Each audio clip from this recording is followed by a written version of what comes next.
જો જાદરિયું આપણે 1 કલાક ધાબો દઈને નાખી દીધું હતું. તો બધી તો પ્રોસેસર તૈયાર કરી લીધી છે.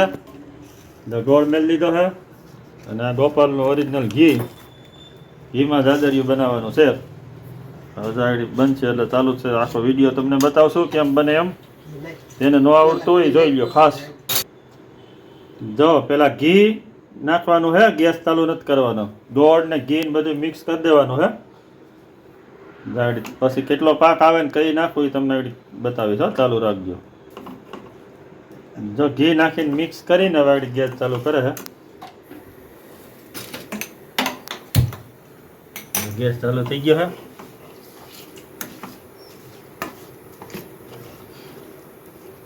ઓરિજિનલ જાદરિયું જો કેમ બને ને એમ જોઈજો બધા. ન આવડતું હોય ને તો કહેજો. જો ઘી ગરમ મેળ્યું થવા પ્રોસીજર ચાલુ છે. આગળ તો બની જાય પછી પાછો નવો વિડીયો તમને આગલા વિડીયોમાં બતાવશું.